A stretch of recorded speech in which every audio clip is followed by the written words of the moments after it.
Good evening everyone, I am Salansh Datta from the academy. आज का हमारा टॉपिक है क्लास 10 का कॉमर्स का chapter financial accounting and reporting. अब इस चैप्टर को स्टार्ट करने से पहले हम लोग समझते हैं बिजनेस ऑर्गेनाइजेशन में कौन से अकाउंट्स बनाए जाते हैं। सो बिजनेस ऑर्गेनाइजेशन का मेन मोटिव होता है प्रॉफिट जानना और एट द एंड उनकी फाइनेंशियल पोजीशन कैसी है वो जानना। तो इसके लिए वो फाइनल अकाउंट बनाते हैं। फाइनल अकाउंट में trading and profit and loss account बनाते हैं और एक स्टेटमेंट बनाते हैं जिसको हम लोग बोलते हैं balance sheet. Trading and profit and loss account हमको बताता है कि करंट ईयर में हमारे बिजनेस ने कितना प्रॉफिट कमाया है या कितना लॉस सफर करा है, और बैलेंस शीट हमको बताती है कि हमारी फाइनेंशियल पोजीशन कैसी है। फाइनेंशियल पोजीशन का मतलब क्या होता है कि हमारे एसेट्स कितने हैं और हमारे लायबिलिटीज कितने हैं। अगर एसेट्स ज्यादा हैं तो कंपनी अच्छा कर रही है, अगर लायबिलिटीज ज्यादा है तो कंपनी अच्छा नहीं कर रही है। अब एसेट्स और लायबिलिटीज होता क्या बेसिकली, शॉर्ट में समझते हैं। एसेट्स का मतलब होता है anything which gives benefit in near future that is an asset. मतलब कि बिजनेस में कोई भी चीज आपको बेनिफिट देगी फ्यूचर में, that is an asset. Like for example cash आपको इन फ्यूचर बेनिफिट देगा। कैश एट बैंक में अगर पैसा पड़ा है वो भी आपको इन फ्यूचर बेनिफिट देगा। मशीनरी है, मशीनरी गुड्स प्रोड्यूस करके देगी, आप उसको सेल करोगे बेटा, गुड्स को सेल करोगे तो वो आपको इनकम जनरेट करके देगी। So all these things are giving benefit to business, right. So इसलिए asset is a good thing in business. अगर एसेट ज्यादा है तो हमारी बिजनेस अच्छा कर रहा है। लायबिलिटीज का मतलब होता है फ्यूचर में कोई भी पेमेंट करना। इसका मतलब क्या है, अगर आपने एक अमाउंट पे कर दिया है, जैसे सैलरी पे कर दिया है, तो वो हमारा लायबिलिटी नहीं होता है, वो एक्सपेंस होता है जो आप ऑलरेडी पे कर चुके हो। मगर अगर आप कोई भी चीज इन फ्यूचर में पे करने वाले हो वो आपकी होती है liability. That means future payment को हम लोग बोलते हैं लायबिलिटीज। ये बात हो गई बिजनेस ऑर्गेनाइजेशन की जहां पे मेन मोटिव प्रॉफिट होता है। मगर इस चैप्टर में हम लोग बिजनेस ऑर्गेनाइजेशन के बारे में नहीं पढ़ते हैं, मगर बेसिक जानकारी होना जरूरी था। इस चैप्टर में हम लोग पढ़ेंगे नॉन प्रॉफिट ऑर्गेनाइजेशन के बारे में। अब ये कैसी ऑर्गेनाइजेशन होती है? This organisation provide services, their main motive is not to earn profit. इनका मेन मोटिव प्रॉफिट अर्न करना होता ही नहीं है, तो फिर क्या होता है? सर्विसेज प्रोवाइड करना। सो दैट मीन्स अगर इनका मेन मोटिव प्रॉफिट अर्न करना होता ही नहीं है तो क्या वो फाइनल अकाउंट बनाते हैं? क्या वो trading and profit and loss account बनाएंगे? ऑब्वियसली नॉट, क्योंकि उनका मेन मोटिव प्रॉफिट या लॉस जानना है ही नहीं, तो प्रॉफिट और लॉस अकाउंट क्यों बनाएंगे, राइट। मगर क्या नॉन प्रॉफिट ऑर्गेनाइजेशन है, क्या उनमें कैश इनफ्लो और कैश आउटफ्लो होता है? बिल्कुल होता है। अगर आप बेटा कोई भी क्लब्स जाओ, क्लब ये मतलब नहीं है जो डांस वाला क्लब होता है वो वाली बात नहीं कर रहे हैं। क्लब्स कई तरीके के क्लब्स होते हैं, जैसे गेम्स क्लब्स भी होता है, मेडिटेशन क्लब्स भी होते हैं। तो ये सारे सर्विसेज प्रोवाइड करते हैं बेसिकली, और वो क्या कुछ नॉमिनल अमाउंट का सब्सक्रिप्शन भी लेते हैं, ठीक है, कुछ अमाउंट भी लेते हैं फॉर दैट मेंबरशिप, राइट। सो ऐसा नहीं है कि नॉन प्रॉफिट ऑर्गेनाइजेशन है तो पैसे का लेन देन ही नहीं है।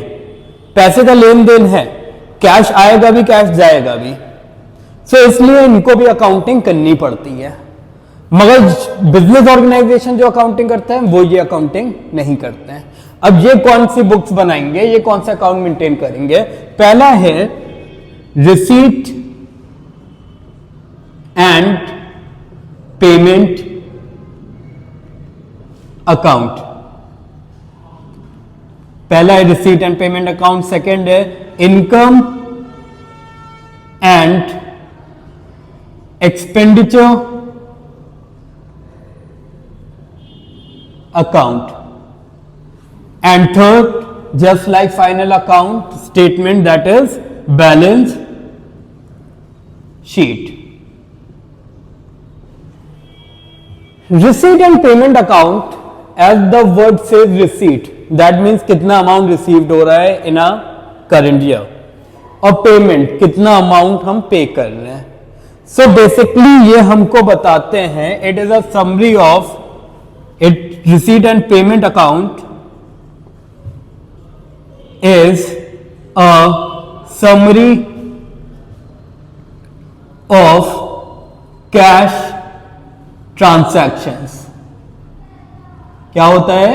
It is a summary of cash transactions. That means all cash transaction will be recorded in receipt and payment account. That means कुछ पैसा आएगा तो वो हमारा रिसीट हो जाएगा, और कुछ पैसा जाएगा तो वो हमारा पेमेंट हो जाएगा। अब जो रिसीट होता है वो डेबिट साइड रिकॉर्ड करते हैं, और जो पेमेंट होता है वो हम लोग किस साइड रिकॉर्ड करते हैं? Credit side. डेबिट साइड हमारा लेफ्ट हैंड साइड होता है, और क्रेडिट साइड हमारा राइट हैंड साइड होता है। अब जब हम लोग रिसीट एंड पेमेंट अकाउंट की बात करते हैं, जैसे कि मैंने बताया, it is a summary of receipt and payment, sorry, it is a summary of cash transaction. That means all the cash transaction will be recorded in this account irrespective of different years. अगर कोई पैसा पहले का भी, अगर पहले कोई year का भी आप रिसीव कर रहे हो, that we will also record here. अगर कोई पैसा आप फ्यूचर का रिसीव कर रहे हो, that will also be recorded in receipt and payment account. जरूरी नहीं है करंट ईयर का पैसा ही आप रिसीव करो, पिछले साल का भी पैसा आप रिसीव कर सकते हो, या फ्यूचर ईयर का भी पैसा आप रिसीव कर सकते हो। तो वो सारे पैसे अगर आप रिसीव करोगे, वो सब किस में आएंगे? रिसीट एंड पेमेंट अकाउंट में आएंगे, right. Receipt and payment account is a real account. किस टाइप का अकाउंट होता है? रियल अकाउंट होता है। रियल अकाउंट का रूल होता है debit what comes in and credit what goes out. अब डेबिट व्हाट कम्स इन का मतलब है जब पैसा आएगा तो हम लोग डेबिट कर देंगे, मतलब कि रिसीट होगा। क्रेडिट व्हाट गोज आउट का मतलब क्या है? जब पैसा जाएगा बिजनेस से, सो पैसा का जब जाएगा तो हम लोग क्या कर देंगे? क्रेडिट कर देंगे, राइट हैंड साइड रिकॉर्डिंग कर देंगे। जब हम रिसीट एंड पेमेंट अकाउंट बनाते हैं तो स्टार्टिंग में लिखा रहता है, एक छोटा सा हम रिसीट एंड पेमेंट अकाउंट बना रहे हैं, इसको हम रब कर रहे हैं।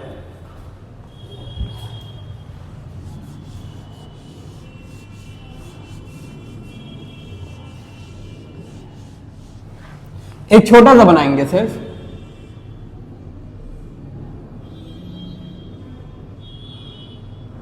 Receipt and payment account, short में लिख रहे समझ जाइएगा। स्टार्टिंग में लिखेंगे हम लोग to balance brought down, cash in hand and cash at bank. और यहां पे भी हम लोग लिख सकते हैं by balance brought down cash at bank. Brought down का मतलब होता है प्रीवियस ईयर का बैलेंस जो आप इस साल ला रहे हो in the starting. That means जो करंट ईयर का क्लोजिंग बैलेंस होता है वो नेक्स्ट ईयर का ओपनिंग बैलेंस हो जाता है। तो एक कोई क्लोजिंग बैलेंस होगा तो उसका नेक्स्ट ईयर का ओपनिंग बैलेंस यहां पे लिखते हैं टू बैलेंस ब्रॉट डाउन। अब हमेशा ध्यान रखो बेटा, इस साइड हम लोग क्या लिख रहे हैं? रिसीट, और इस साइड पेमेंट। सो बेसिकली यहां पे आप बोल सकते हो प्लस आइटम्स जो कैश को बढ़ाएंगे, और यहां पे आप लिख सकते हो माइनस आइटम जो कैश को घटाएंगे। अगर कोई पॉजिटिव बैलेंस है आपका लास्ट ईयर का तो बेटा वो यहां पे आएगा, और नेगेटिव बैलेंस है वो यहां पे आएगा। अगर आप सोच रहे होंगे सर यहां पे बैलेंस ब्रॉट डाउन लिखा है, यहां पे भी बैलेंस ब्रॉट डाउन लिखा है, मगर यहां पे कैश इन हैंड लिखा है, यहां क्यों कैश इन हैंड नहीं लिखा है? तो बेटा इतना ध्यान रखो, कैश कभी नेगेटिव नहीं हो सकता है जो आप इन हैंड लेते हो, राइट? जीरो हो जाएगा मगर नेगेटिव नहीं जाएगा।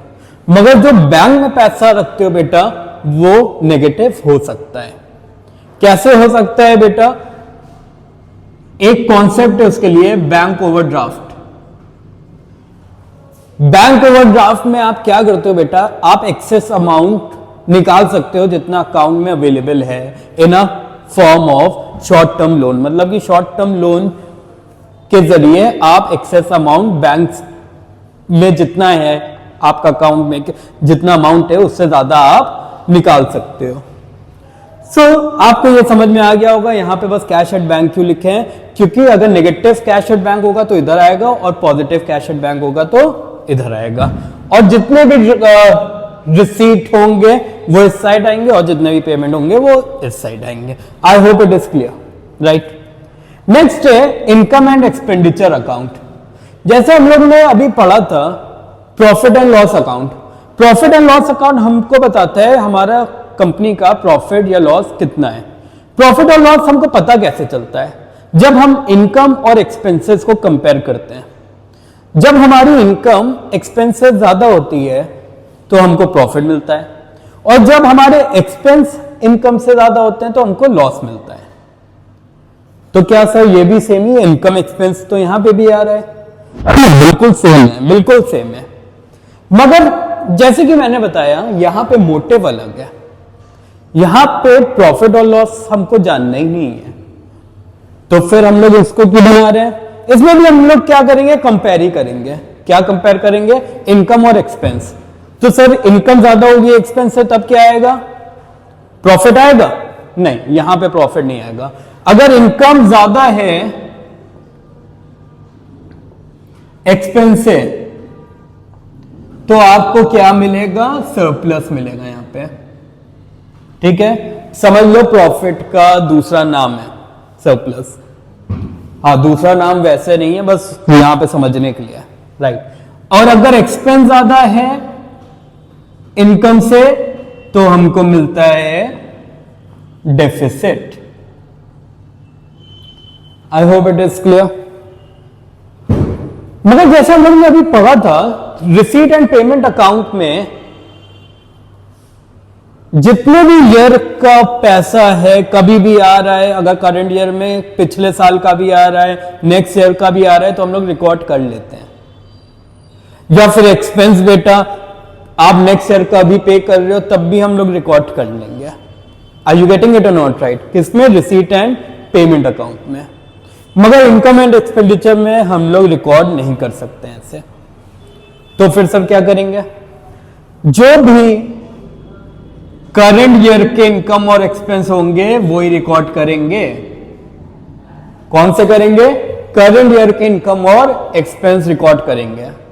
अगर कोई एक्सपेंस है वो इस साल का नहीं है, नेक्स्ट ईयर का है जो आप अभी पे कर दे रहे हो, तो वो हम लोगों को रिकॉर्ड नहीं करना है। लाइक फॉर एग्जाम्पल एक एग्जाम्पल लेते हैं, प्रीपेड एक्सपेंस। प्रीपेड एक्सपेंस का मतलब होता है एक्सपेंस पेड इन एडवांस। मतलब नेक्स्ट ईयर का एक्सपेंस आप इसी साल पे कर दिए हो, तो वो सारे एक्सपेंस हमको नहीं लेना है। या इनकम बेटा, इनकम रिसीव्ड इन एडवांस, मतलब कि जो ड्यू होगी इनकम वो नेक्स्ट ईयर में होगी, मगर आप करंट ईयर में ही रिसीव कर ले रहे हो, तो ऐसी इनकम भी हम लोग रिकॉर्ड नहीं कर सकते इनकम एंड एक्सपेंडिचर अकाउंट में। I hope it is clear. Current year के ही आएंगे इनकम और एक्सपेंसेस, राइट? अब देखो बेटा, दो तरीके के आइटम होते हैं, एक कैपिटल नेचर के आइटम होते हैं, एक रेवेन्यू नेचर के आइटम होते हैं। रेवेन्यू का मतलब होता है रिकरिंग बेसिस पे, और कैपिटल का मतलब होता है नॉन रिकरिंग बेसिस पे। रिकरिंग का मतलब होता है रेगुलरली आप कर रहे हो। दैट मीन्स अगर कोई भी इनकम आप रेगुलरली अर्न करते हो या कोई भी एक्सपेंस आप रेगुलरली पे कर रहे हो तो बेटा वो रेवेन्यू नेचर का है। कैपिटल नेचर का क्या होता है? जो नॉन रिकरिंग हो। दैट मीन्स अगर कोई आपने पेमेंट करा है, राइट, कुछ चीज खरीदा है, वो आप बार बार नहीं खरीदोगे। लाइक फॉर एग्जाम्पल आप मशीन खरीद रहे हो, आप वैसी मशीन हर साल नहीं खरीदते हो, राइट, आप 5 या 10 साल बाद खरीदोगे वैसी मशीन, राइट, तो वो कैपिटल नेचर की हो जाते हैं। या फिर कोई मनी रिसीव कर रहे हो बेटा, इट्स नॉट एन इनकम। आप कोई भी मनी रिसीव कर रहे हो, लाइक फॉर एग्जाम्पल लोन ले रहे हो, तो बेटा वो कैपिटल हो जाता है। सो बेटा अगर हम लोग बात करें इनकम एंड एक्सपेंडिचर की, तो ये बेटा रेवेन्यू नेचर रिकॉर्ड करता है जो कि रेकरिंग होती है। तो ऐसे एक्सपेंस और ऐसे इनकम बेटा जो रेकरिंग हो गया वही हम लोग यहां पे रिकॉर्ड करेंगे। अब सोचोगे बेटा क्या फर्नीचर खरीद रहे हैं वो भी तो एक्सपेंस हुआ, क्या वो यहां रिकॉर्ड करेंगे? नहीं, यहां नहीं रिकॉर्ड करेंगे क्योंकि बेटा वो नॉन रिकरिंग है, राइट। फर्नीचर आप बार बार नहीं खरीद रहे हो। सर तो लैंड एंड बिल्डिंग अगर खरीद लिया तो क्या वो एक्सपेंस है? क्या यहां रिकॉर्ड करेंगे? नहीं, वो भी नहीं रिकॉर्ड करेंगे क्योंकि आप लैंड एंड बिल्डिंग भी बार बार नहीं खरीदते हो, तो वो सारे कहां रिकॉर्ड करेंगे? तो अगर रेवेन्यू नेचर यहां रिकॉर्ड करते हैं तो बैलेंस शीट में हम लोग कौन सा नेचर रिकॉर्ड करते हैं? कैपिटल, जो कि नॉन रिकरिंग होता है। अभी हम लोग शॉर्ट में सारी चीजें समझ ले रहे हैं, नेक्स्ट क्लास में हम लोग डिटेल में भी समझेंगे हर चीज के बारे में। तो बैलेंस शीट हम लोग कौन सा नेचर रिकॉर्ड करते हैं? कैपिटल। और बैलेंस शीट हम लोग यहां क्यों बनाते हैं, इस ऑर्गेनाइजेशन में क्यों बनाते हैं, नॉन प्रॉफिट ऑर्गेनाइजेशन में? क्योंकि बेटा चाहे प्रॉफिट ऑर्गेनाइजेशन हो चाहे नॉन प्रॉफिट ऑर्गेनाइजेशन हो, उनकी भी एसेट्स होती है और उनकी भी लाइबिलिटीज होती है। तो ये था हमारा आज का टॉपिक जो हम लोग ने जस्ट पढ़ा है for the whole chapter, right. Short में समझे अभी द होल चैप्टर। अब एक एक करके सारे अकाउंट को डिटेल में पढ़ेंगे नेक्स्ट क्लास में। तो अगर आपको कोई भी कंफ्यूजन है रिलेटेड टू दिस टॉपिक, आप कमेंट बॉक्स में पूछ सकते हैं। और अगर आपको ये टॉपिक इंफॉर्मेटिव लगा है तो इस वीडियो पे लाइक और इस चैनल को सब्सक्राइब जरूर करिए। Thank you so much.